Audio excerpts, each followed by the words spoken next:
J'imagine son week-end. Ce sera très reposant, mais aussi le travail quelque part aussi. Bonjour Renaud. Bonjour Joël. Bienvenue. Merci. Chez toi, bien sûr. Alors, on ouvre avec un mot de sécurité.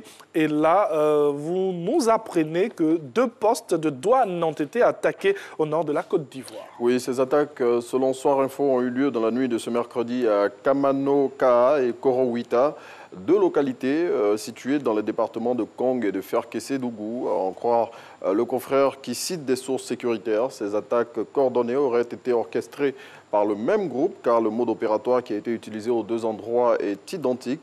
Et toujours selon Soir Info, aucune victime n'est à déplorer, que ce soit côté ami ou ennemi. Et on change de sujet, réconciliation nationale. Le président de la République met les bouchées doubles. Oui, c'est ce qu'indique Le Matin, qui révèle pourquoi le chef de l'État accélère la marche pour ressouder le tissu social. Le confrère avance à ce sujet que les derniers détails du retour en Côte d'Ivoire de Laurent Gbagbo sont levés et souligne dans l'élan d'apaisement que le PDCI a accueilli avec joie le retour annoncé au pays de l'ex-maire de la commune du Plateau, Akossi Benjo. On reste toujours sur le même sujet, décrispation sociale et réconciliation nationale.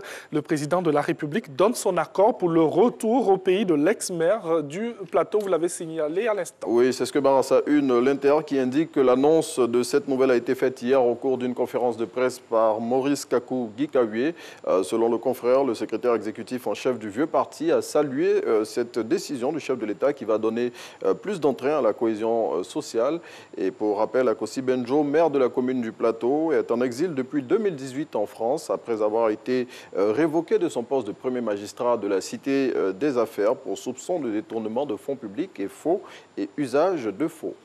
Et on reste avec le président de la République, dont l'expression fait le point de la gouvernance. 10 années de véritables travaux d'Hercule, c'est ainsi que le confrère résume la décennie du chef de l'État à la tête de la Côte d'Ivoire. Le confrère revient sur les grandes tâches accomplies par le numéro 1 ivoirien depuis qu'il préside aux destinées de notre pays et souligne que la Côte d'Ivoire a été repositionnée sur la scène internationale grâce aux efforts du chef de l'État.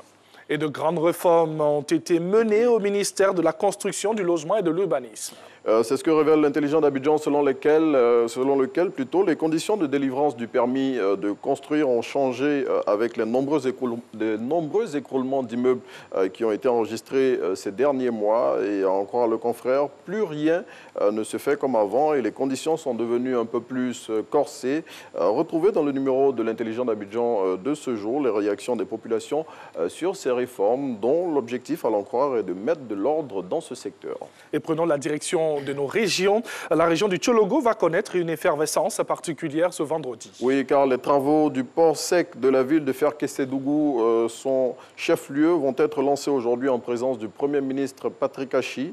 Cette infrastructure qui est la première du genre dans notre pays et dont le coût de réalisation s'élève à 303 milliards de francs CFA, va permettre, selon Le Matin, de désengorger et rapprocher le port d'Abidjan de ses partenaires régionaux que sont le Mali, le Burkina Faso ou encore le Niger, et créer près de 71 000 emplois. Et coupure d'électricité, tous les secteurs d'activité sont touchés. Oui, c'est ce que nous dit Gbish avec ce jeu de mots. Il faut être au courant pour bien gérer. Selon l'hebdomadaire satirique, en cette période de rationnement qu'il a baptisé la tontine nationale d'électricité, mieux vaut maîtriser le programme de rationnement de la zone où l'on se trouve pour profiter des quelques avantages qu'il offre. On le voit ici avec cette image où on voit 2 personnes devant un hôtel en train de consulter les tarifs des prestations qui diffèrent en fonction du fait qu'il y ait le courant ou pas. Merci pour ces images donc. Allez, on referme la revue de presse de cette semaine avec un chiffre. Oui, 50 millions, c'est le nombre d'arbres qu'ambitionne de planter la Côte d'Ivoire cette année afin de reconstituer au moins 20% du cover forestier national qui a été lourdement fragilisé depuis des décennies. Et selon le ministre des Eaux et Forêts, M. Alain Richard Donvaï, qui l'a annoncé en début de semaine lors d'une conférence de presse, cette action est un impératif pour sauver la Côte d'Ivoire. Merci beaucoup à Renaud. Merci, Ange. Excellent vendredi. À vous, pareillement. Excellente journée. Très bon week-end. Je vous renouvelle tout. Je vous ramène tous ces vœux. Merci beaucoup.